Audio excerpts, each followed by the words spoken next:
लगता है कि डायरेक्शन हमारा थोड़ा सा बदला है। मतीन खान साहब, पहले तो मैं गुजारिश करूंगा टीम से कि मुस्लिम बुद्धिजीवी उनको कर दें, जैसा उन्होंने कहा है कि वो धर्मगुरु नहीं हैं, उसको ठीक कर दीजिए। और दूसरी बात यह है कि 1947 में क्या कोई सियासत थी? ये जिन्ना साहब या नेहरू साहब की वजह से हुआ था? 47 गांधी जी की वजह से हुआ था। कुछ ये हम क्यों नहीं मानते कि हमारे अपने मजहब में कुछ लोग ऐसे हैं, हम उन्हें क्यों छोड़ देते हैं? ठीक है, भड़काने वाले क्या घर में नहीं होते? एक परिवार में बड़ा भाई छोटे भाई से कई बार मुख्तलिफ राय रखता है, लेकिन परिवार के बुजुर्ग समझाते हैं ना कि गलत कर रहे हो, ये भाई है, तुम्हारा अपना खून है। और जब पाकिस्तान बना उसके बाद जिन मुसलमानों ने हिंदुस्तान को चुना, क्या उन्होंने गलती की? इन तमाम बार बार सियासत की तरफ हम चले जाते हैं। सियासत अपने लिहाज से कभी नहीं बदलेगी। सियासत अपनी बात कहेगी, कहती रहेगी। और उससे आप कहते हैं सब सियासतदान हैं, सारे जिम्मेदार हैं। कोई मुल्क में चुनाव नहीं है, प्रधानमंत्री ने कोई टिप्पणी नहीं की है, किसी उत्तर प्रदेश के मुख्यमंत्री ने टिप्पणी नहीं की है। कुछ नेताओं के बयानात ऐसे हो गए, अभी तक कहां दंगा हुआ है? कहीं नहीं हुआ। लेकिन हम माहौल ऐसा बनाने की बातचीत से कोशिश कर रहे हैं कि जैसे पूरा मुल्क। शैलेशानंद जी, आपकी राय? जी जी बिल्कुल सहमत हूँ। देखिएगा, मैंने आपके ही चैनल पर कहा था इसी प्रकार के विषय में कि आदमी में इस कदर जहर भर गया है कि विषधरों का वंश भी डर गया है। कल के अखबार में पढ़ लेना तुम दोस्तों कि आदमी के काटने से सांप कोई मर गया है। जी ये जी तो जी विचित्र सी जहरीली फिजा है। कई बार लगता है कि ऐसी जहरीली फिजा में हम जैसे लोग भी कहीं जहरीले ना हो जाए, तो अपने आप को बचा करके चलना पड़ता है। जो मनसा वाचा कर्मणा, मुंह पे मास्क लगा कर, कानों के अंदर डॉट्स लगा करके ये कोशिश करनी पड़ती है, आंखों पे चश्मा लगा करके। ये चल क्या रहा है देखिएगा, आप ये पाएंगे कि भारत मैच जीतता है और उसके ऊपर हमला होता है, जुलूस जो उसकी खुशी का निकलता है।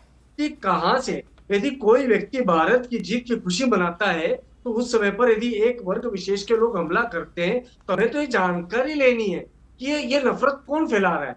देखिए, होली पहले भी होती आई है, नमाजें भी लगातार होती आई है। मुझे याद है मेरे विश्वविद्यालय के दिनों में, और अभी आज से 10 दिन पूर्व हुई मेरी बात हुई मेरे दिवंगत साथी जिनकी मृत्यु हुई वासिफ काजी से।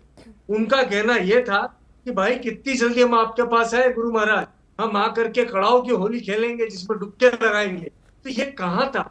मिल करके त्योहार मनाने वाला ये देश, यहाँ पर ये त्योहारों के अंदर भी रंगों का भेद, कोई हरा तो कोई केसरिया। अरे रंग तो ईश्वर के दिए हुए हैं, सब एक है। और यदि रंग गिर भी जाता है नमाज के चलते, जैसे आपने कहा, तो इसमें किसके मन पे क्या क्लेश आना है, किसको दाग लगना है, वो अच्छा विज्ञापन है कि कुछ दाग अच्छे होते हैं। यदि हम आप एक दूसरे के ऊपर छींटे उड़ाते हैं कुछ अच्छे रंग बिरंगे, तो दाग अच्छे होते हैं। बिल्कुल कम से बिल्कुल। कम जी सियासती जी नफरतों जी से तो हम निकल करके आते मैं हैं। लौटता वो हूं। निकालना बहुत बेहद खूबसूरत बात जरूरी कही है। शैलेशानंद जी, आपने बड़ी खूबसूरत बात कही। हम यहाँ 6 लोग बैठे हैं। जया भी, चलिए मान लीजिए कि वो लड़की हैं, वो उस तरह से शामिल नहीं होंगी। लेकिन आप मुझे बताइए, क्या स्वदेश शर्मा जी ने किसी की गाड़ी तोड़ी है सांप्रदायिक उन्माद में? मतीन खान साहब क्या पत्थर लेके निकले हैं सड़क पर कभी अपनी जिंदगी में? शैलेशानंद जी ने क्या गुस्से उन्माद में आकर, तो मैंने कभी जीवन में कोई गाड़ी नहीं तोड़ी, कभी पत्थर नहीं फेंका सांप्रदायिक। आखिर क्या ये पत्थर तोड़ने वाले, गाड़ी तोड़ने वाले, आग लगाने वाले क्या सामान्य हिंदू मुसलमान हो सकते हैं? वो अपराधी तत्व हैं, लेकिन हम उनको अपनी बिरादरी में शामिल कर लेते हैं। हम उनके मुहाफिज बन जाते हैं, कस्टोडियन बन जाते हैं। लोया साहब, एक संक्षिप्त टिप्पणी मेरा आपकी। ये मानना है कि यदि हमें अपनी संस्कृति को अलग रखना होगा और धार्मिक आस्थाओं को अलग रखना बिल्कुल, पड़ेगा, ये अच्छी यदि बात है, धार्मिक बिल्कुल सही आस्थाओं है। को हम संस्कृति के बीच एकदम में सही लाएंगे बात तो है, एकदम सही बात है कि हमें अपनी संस्कृति मिली जुली है हमारी, ये मिली जुली है।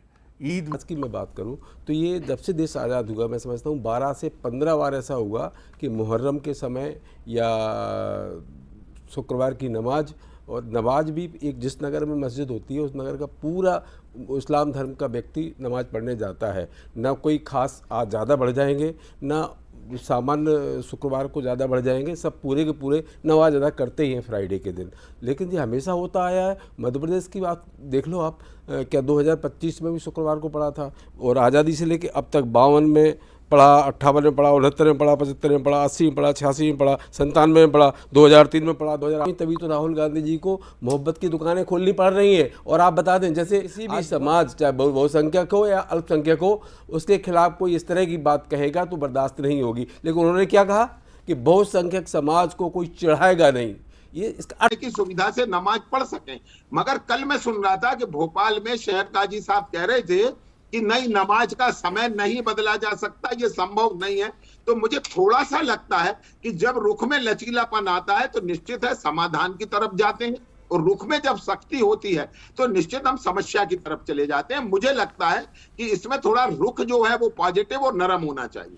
बिल्कुल आपने सही कहा, और मैं समझता हूं कि ये पॉलिटिकल लोगों की परीक्षा नहीं है, ये हिंदू और मुसलमान सोसाइटी की परीक्षा है होली के दिन, और उन्हें इस पर खरा उतरना है। वो साथ रहे हैं, पहले अंग्रेज़ों ने कोशिश की और एक बहुत बड़ा दर्द हमें देकर गए 1947 में। 1947 में तो कुछ नहीं था कि जुम्मे के दिन होली है, होली के दिन जुम्मा है। क्या हुआ था उस दिन, क्या वजह थी, कौन लोग थे वो? और जिसकी बात अभी लोया जी ने की, क्या इस देश में दंगों का पूरा इतिहास हम निकाल कर रखें कि दंगे कब कब हुए? वाला किसी में हिम्मत है? कोई किसी की जान लेता है तो क्यों लेता है? वो आदमी इंसान नहीं, हैवान है।